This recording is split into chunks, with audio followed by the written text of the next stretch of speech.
Hi, I'm Eleonora. As your mentor, I'm here to guide you with proven methods and personalized support to help you succeed in your 12.5 mandatory core course. Today, we're doing a brief but critical review of fair housing and human rights laws. This isn't just about compliance, it's about upholding the fundamental right to equal opportunity in housing. As New York real estate professionals, we operate under some of the strongest laws in the nation. We'll explore the importance of fair housing in New York. We will cover the legal foundations, what discrimination looks like, professional duties, and the consequences for violating the laws. By the end of this course, you'll have an understanding of legal foundations recognizing discriminatory practices and a deeper appreciation for the importance of fair housing and human rights. Let's get started with the legal foundation and its historical context. The Civil Rights Acts, 1866-1964, laid the groundwork. The Fair Housing Act passed in 1968. The New York Division of Human Rights. 1968 enforces state protections. Let's talk about protected classes. Federal includes race, color, religion, sex, national origin, disability, familial status. New York State includes all federal classes plus age, marital status, and more. Our duty stems from three primary layers of law. The Federal Fair Housing Act, 1968, prohibits discrimination based on race, color, religion, national origin, sex, familial status, and disability. The New York State Human Rights Law expands on federal law. It adds creed, age, sexual orientation, gender identity, military status, marital status, and lawful source of income as protected classes. The source of income protection is crucial. It means we must accept tenants with housing vouchers or other subsidies. Local laws. Cities like New York City have even broader protections. What discrimination looks like. The Big Three. Discrimination isn't always obvious. It most commonly occurs in three ways: disparate treatment, disparate impact, and refusal to provide reasonable accommodations and/or modification. Disparate treatment. This is intentional, overt discrimination. For example, telling a prospective tenant an apartment is no longer available because they have children, but then offering it to a childless couple. Disparate impact.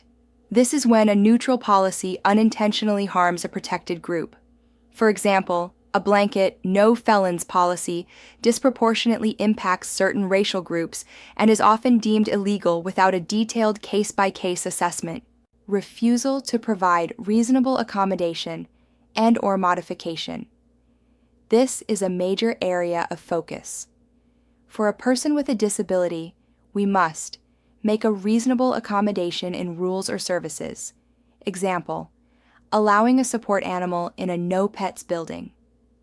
Permit a reasonable modification to the unit. Example, installing a grab bar in a shower, often at the tenant's expense. Refusing a legitimate request here is a direct violation.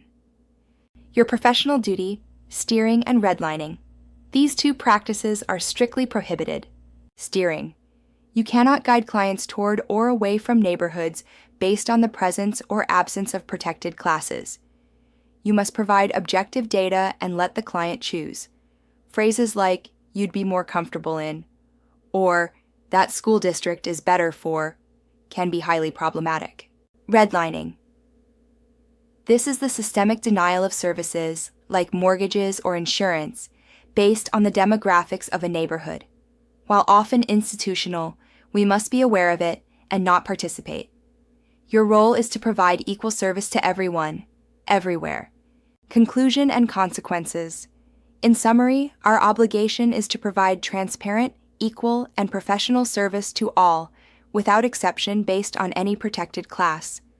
The consequences for violations are severe: large financial penalties, loss of your real estate license, and potential civil lawsuits. But more importantly, it's about doing what's right. You are the frontline defender of the human right to housing. Thank you. Are there any questions? This is a condensed overview. The full 12.5 mandatory core New York continuing education course delves deeper into specific case studies, advertising rules, and the formal complaint process. We strongly recommend taking the full state-approved course for complete competency. What you'll master in the complete 12.5 mandatory course. Our comprehensive 12.5-hour curriculum is designed to boost your expertise and confidence while ensuring full compliance. Here's what's covered.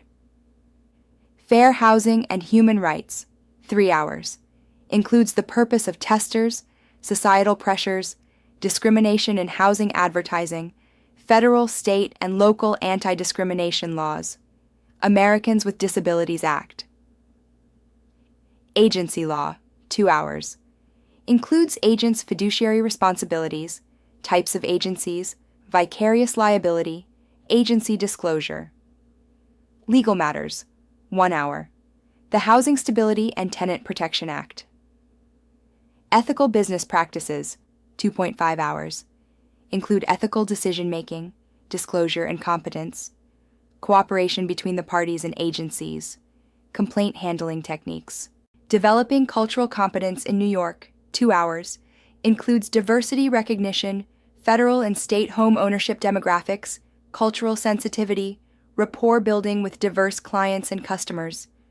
Recognizing and combating implicit bias, 2 hours. Exposing the roots of implicit bias, redlining, deed restrictions, reverse redlining, steering, disparate treatment, and much more. Ready to take the next step? Click the button below to register now. Don't wait. Secure your spot now. Your license renewal depends on completing these mandatory 12.5 hours, and seats fill up fast. Enroll today and invest in your future with the most engaging, up-to-date, and value-packed CE course in New York. Flexible scheduling, multiple class dates available, competitive pricing, high-quality education at an unbeatable value. Click the button below to register now and reserve your seat. Before it's too late, your license, your career, your success, we've got you covered.